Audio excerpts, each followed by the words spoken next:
What's up, beautiful people, and Michelle here, and in this video I will be sharing with you guys this beautiful potent oil blend. If that is your interest, stay tuned.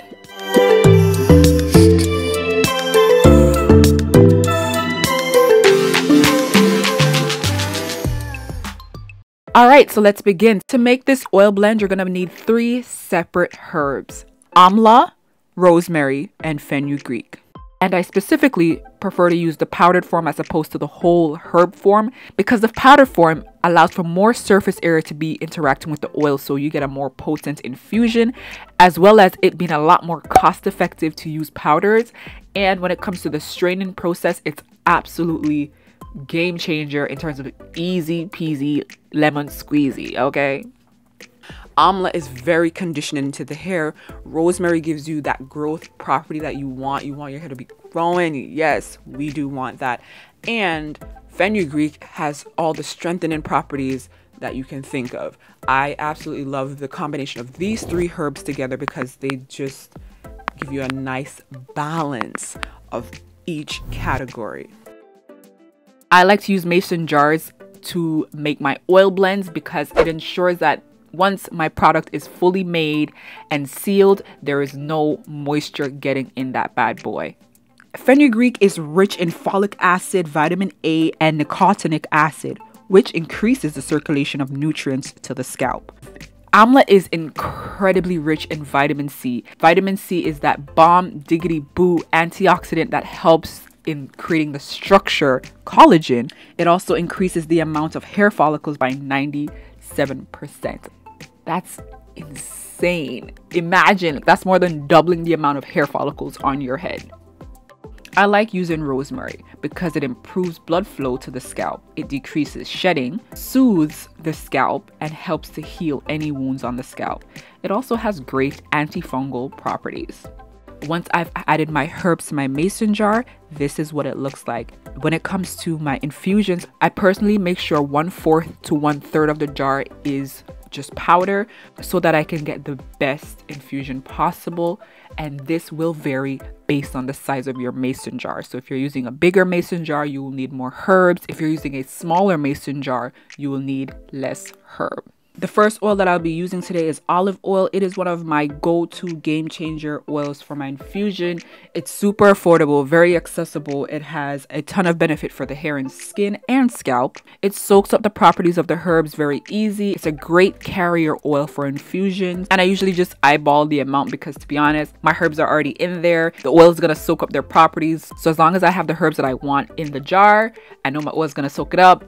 It don't matter about the oil because at the end of the day, it's carrying the nutrients from the herbs that I need.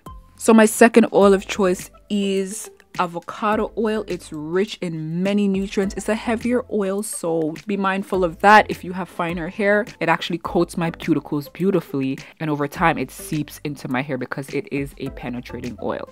And my last oil of choice is almond oil. It is lighter in texture compared to the olive oil and the almond oil, which is great because it balances out the formula, makes it a little bit more lightweight.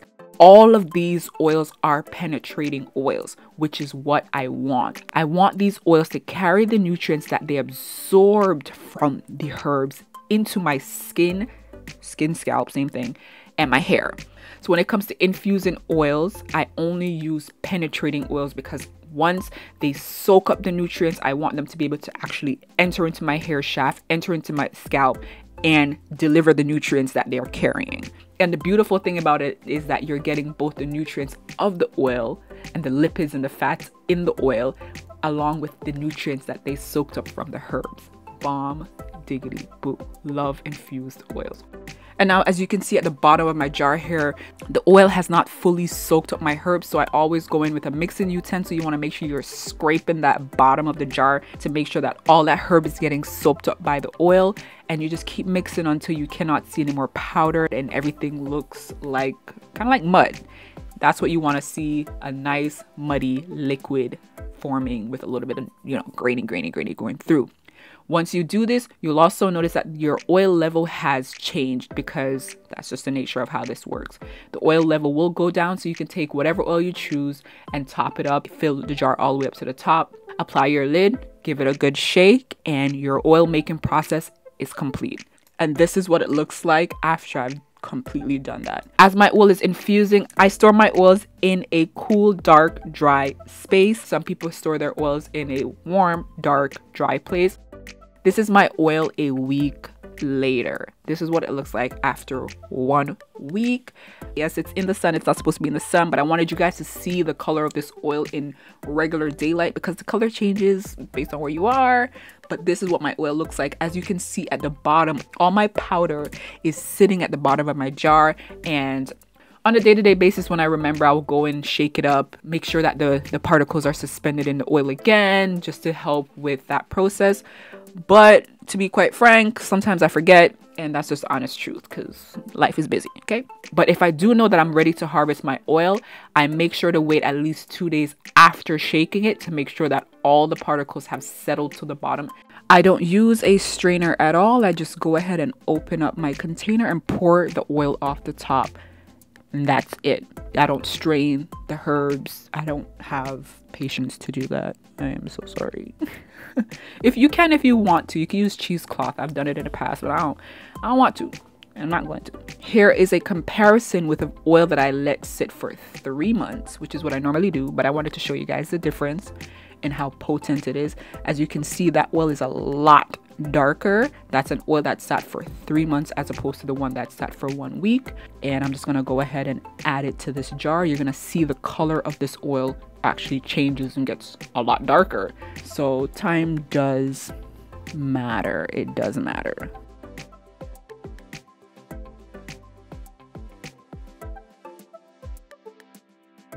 Now, when it comes to your leftover powder, you can reuse them.